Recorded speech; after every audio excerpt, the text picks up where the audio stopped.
నా పేరు పిల్యాల రవీందర్ రెడ్డి. మాది తరాలపల్లి గ్రామం, 45వ డివిజను మాది, హన్మకొండ జిల్లా. నేను బీజేపీ పార్టీలో కిసాన్ మోర్చా జిల్లా అధ్యక్షునిగా 2 టర్ములు చేశాను. మొన్న అనివార్య కారణంగా ఆరోగ్యం మంచిగా లేక ఇప్పుడు సీనియర్ కార్యకర్తగా ఉంటున్నాను. త్వరలో స్టేట్ పార్టీకి వెళ్ళిపోయే అవకాశాలు ఉన్నాయి. కాబట్టి ఈ రోజున బీబీఆర్ గారు మా గురించి తెలుసుకొని మాకు ఇంటర్వ్యూ గురించి వచ్చారు. ఇప్పుడు నేను చెప్పబోయేది కాంగ్రెస్ పార్టీ గురించి. 6 గ్యారంటీలని మోసపూరిత వాగ్దానాలు చేసి అధికారంలోకి వచ్చిండ్రు. కాబట్టి ఏది కానీ ప్రజలకు వాగ్దానం చేసినప్పుడు నిలబెట్టుకునేంత కెపాసిటీ ఉంటేనే వాగ్దానం చేయాలి. కేసీఆర్ 7 లక్షల కోట్ల అప్పులు చేసిండను. 7 లక్షల కోట్లు అప్పులు చేసినప్పుడు నీకు కూడా అప్పులు కట్టాలి, నువ్వు ఎంప్లాయీస్కు జీతాలు ఇవ్వాలి. అవే సరిపోతలేవంటే ఈ రోజున ఈ గ్యారెంటీ ఇచ్చి ప్రజలను ఎందుకు ఇబ్బంది గురి చేస్తున్నావు? మీకు 8 సీట్లు వచ్చినాయని చెప్పుకుంటున్నారు. 8 సీట్లు ఎందుకు వచ్చినాయి? మీకు పని చేస్తానని వచ్చిలా కాదు.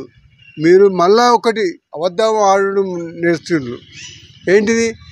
రిజర్వేషన్ రద్దు చేస్తా అని చెప్పి అదొకటి చెప్పి ప్రజలను తప్పుదోవ పట్టించారు. మోడీ గారు మీటింగ్లో వచ్చి రిజర్వేషన్ రద్దు చేయ, అది రాజ్యాంగం రాసిన హక్కు కాబట్టి అని చెప్పడం వల్లనే ఇంకా మా బీజేపీ పార్టీకి ఇంకా 4 సీట్లు వచ్చి తక్కువైంది. ఏమంటారు ముఖ్యమంత్రి గారు రేవంత్ రెడ్డి గారు? బీఆర్ఎస్ ఓట్లన్నీ బీజేపీకి ట్రాన్స్ఫర్ అయినాయి. మరి మాకు 8 సీట్లు వచ్చినాయి, మాకు ఓకే. మరి మీకు కూడా అంతే కదా, మీకు కూడా అయినట్టే కదా. అంటే ఎవరైనా మీ ఇంటికి ఎంత దూరం ఉంటావు, మా ఇంటికి అంత దూరం ఉంటుంది. ఒక్కటే కదా పార్టీలన్నీ. మీరు ఏదో అని ప్రెస్ మీట్ పెట్టి ఇట్లా నేను అనొద్దు. కాకపోతే నా పెద్ద నాయకులు అందరూ మాట్లాడారు వీటి గురించి. రైతులకు చేస్తానన్న పనులు చేయండి. 2 లక్షల రుణమాఫీ అన్నారు, ఇంతవరకు అమ్మలేదు. దాని ఊసన లేదు. ధరణి అన్నారు, ధరణి లేదు. నిరుద్యోగ భత్తి అన్నారు, అది లేదు. ఏంటని ఇంద్రమ్మ గృహాలు అన్నారు, ఎందుకు? ఎక్కడి నుంచి తెస్తారు పైసలే పుడతలు, జీతాలు వెళ్ళాలంటే కష్టం ఉన్నది.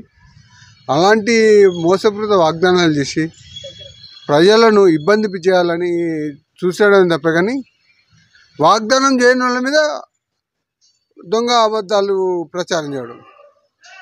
గ్యారంటీ నేను ఈ పని చేస్తా అని మోడీ గారు అన్నాడు.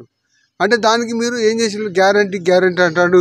ఇది ప్రజల్లో నిలవద్దు అనుకొని రిజర్వేషన్ రద్దు చేస్తానని అన్ని దొంగ కలుబొల్లి మాటలు మాట్లాడాను. మీకు ఇప్పటికైనా మీరు చేసిన 6 గ్యారంటీలు ప్రజలకు అందే విధంగా చూడాలని బీజేపీ పక్షాన డిమాండ్ చేయడం జరుగుతుంది.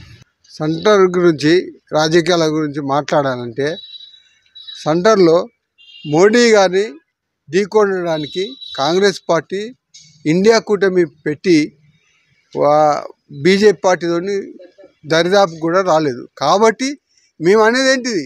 మీరు చెప్పే వాగ్దానాలు 70 ఏళ్ళు పరిపాలించారు. ఇక్కడ కోచ్ ఫ్యాక్టరీ స్థలం ఏది? అదేదో ఉన్న దాంట్లో మేము వ్యాగన్ షెడ్ ఇచ్చినాం. అది ఏదవుతుందో ఏది చేస్తారో చూడకుండానే ఏది ములుగుల గిరిజన యూనివర్సిటీకి జాగా ఇవ్వమంటే ఇస్తలేరు. మా వరంగల్లో మామనూరు దగ్గర ఎయిర్పోర్ట్కు జాగా ఇవ్వమంటే ఇస్తలేరు. ఎందుకు? జాగా ఏది కానీ కేంద్ర ప్రభుత్వం, మీరు కేంద్రంలో ఉన్నప్పుడు అన్నిటికీ డెవలప్మెంట్ చేసిండ్రు కావచ్చు, కానీ అక్కడ భూమి ఉన్నప్పుడే మీరు చేసిండ్రు. ఇప్పుడు భూమి ఇస్తలేరు కాబట్టి ఆగిపోతాయి, ఫండ్స్ వచ్చి ఆగిపోతున్నాయి. అవి చెప్పరు, ఏమైనా ఉల్టా. ఎందుకంటే వీళ్ళను మోడీ దగ్గర నుంచి వెళ్ళి ప్రజల్ని దూరం చేయాలని తప్ప కానీ మీరు ఇండియా బాగుపడితే మేము బాగుపడతాం, మా పార్టీ కనుమరుగైతే అనే బాధ తప్ప ఇంకోటి ఏం లేదు. మోడీ గారి పేరు చెప్తే ప్రపంచం మొత్తం హ్యాండ్స్ ఆఫ్ అని భారతదేశం గురించి చాలామంది నాయకులు చెప్తున్నారు. ప్రపంచ దేశ వాళ్ళే ఒప్పుకుంటారు. మీరు అవన్నీ చూసుకుంటా మోడీ గారిని ఎందుకు అన్నరాని మాటలు అన్నారని లేనిపోని కలుబొల్లి చెప్పి ప్రజలను రెచ్చగొట్టడం ఎందుకు? చెప్పిన పని చేయడమే బీజేపీ కర్తవ్యం. ఒక 40 ఏళ్ల కంచెని బీజేపీ కార్యకర్త ఒకటే పార్టీలో పనిచేస్తుందంటే అది అర్థం చేసుకోవాలి మీరు.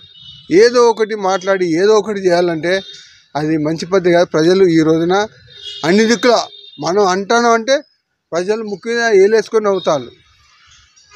ఏది కానీ మాట్లాడాలంటే నేను ఇప్పుడు 40 ఏళ్ళు అయితే అని చేయబట్టి నేను ప్రెస్ మీడియా ముందు మాట్లాడాలంటే నాకు తప్పు ఒప్పులు జరుగుతాయి కావచ్చు, కానీ నేను మాట్లాడలేను. ఎందుకంటే అది పెద్ద నాయకులు ఉన్నారు, పెద్దవారికి ఉన్నారు, మనం వాళ్ళు ఏ విధంగా ప్రజలకు సమాధానం చెప్పాలని. కానీ మీరు అనే మాటలకే ఈ రోజున మాలాంటి కార్యకర్తలు కూడా మీడియా ముందుకొచ్చి మాట్లాడవలసి వస్తుంది. 19లో 4 ఎంపీ సీట్లు గెలుచుకున్న బీజేపీ పార్టీ ఈ రోజున 8 సీట్లు గెలుచుకోవడం జరిగింది. ఎందుకు? కాంగ్రెస్ గ్యారంటీలు ఒకటి అమలు చేయడం లేదు. ప్రజలు మామూలను అరే బీజేపీ పార్టీ ఈ రోజున ఇప్పటికీ 10 సంవత్సరాలు అవుతుంది ఉచిత బియ్యం ఇచ్చేటోళ్ళు. ఆ ఉచిత బియ్యం లెక్కగట్టు పేదలకు మరుగుదొడ్లు, గ్యాసులు అవన్నీ ఇచ్చినాం. కానీ మీరు చెప్పరు, ఎందుకంటే మీరు అధికారం ఉన్నారు. కానీ కేంద్ర ప్రభుత్వం ఇచ్చే పథకాల గురించి చెప్పరు. కాబట్టి ఈ 8 పార్లమెంట్లో 80 మంది ఎమ్మెల్యేలు గెలిచే అవకాశం ఉన్నది. మా నాయకులు, పెద్ద నాయకులు అందరూ చెప్తున్నారు. ఈసారి తెలంగాణలో వచ్చేసారి బీజేపీ అధికారం తేవడానికే కంకణం కట్టుకుని బండి సంజయ్ గారు చెప్పడం జరిగింది.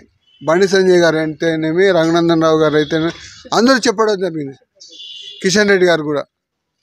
కాబట్టి ఎందుకంటే బీజేపీని చూసి భయపడుకుంటా అన్ని కలుబులు మాటలు మాట్లాడకండి. దయచేసి మీరు చేసే పని మీరు చేయండి. మోడీ గారి దగ్గర ఏం కావాలో మా నాయకులు ఉన్నారు, కిషన్ రెడ్డి గారు ఉన్నారు, బండి సంజయ్ గారు ఉన్నారు, రఘునందన్ రావు ఉన్నారు, అరవింద్ ఉన్నారు, వాళ్ళందరూ వివిధ ఎంపీలు ఉన్నారు, డికేఆర్ గారు ఉన్నారు. వాళ్ళతో పోయి మోడీ గారి దగ్గర మన తెలంగాణకి ఏం నిధులు కావాలో అడిగి తెచ్చుకోండి. మోడీ గారు అట్లా చూపాడు, ఈ రాష్ట్రంలో నా పార్టీ లేదు, ఆ రాష్ట్రంలో నా పార్టీ లేదని ఏ రాష్ట్రాన్ని చిన్నతనం చేయడు. అన్ని రాష్ట్రాలు ఒకటే. ఆయనకు ఆస్తులు సంపాదించుకోవాలని, లేకపోతే కొడుకులకు బిడ్డలకు సంపాదించుకోవాలని ఆశ లేదు. బీజేపీలో ఉన్న వాళ్ళం ఈ రోజున కార్యకర్తలు సంపాదన లేకుండా ఇంటి ఖర్చులతో మేము పార్టీలో స్వచ్ఛంగా పనిచేస్తున్నాం. కాబట్టి మీరు మీడియా దగ్గర కూర్చొని మాట్లాడేటప్పుడు బీజేపీ పార్టీలో అయితే ఏ పార్టీ వాళ్ళైనా కించపరిచి మాట్లాడకండి. ఎందుకంటే 100-150 ఏళ్ళ చరిత్ర ఉన్న కాంగ్రెస్ పార్టీ మీరు మాట్లాడే మాటలతోనే జనం ముక్కు వేసుకొని నవ్వుతున్నారు.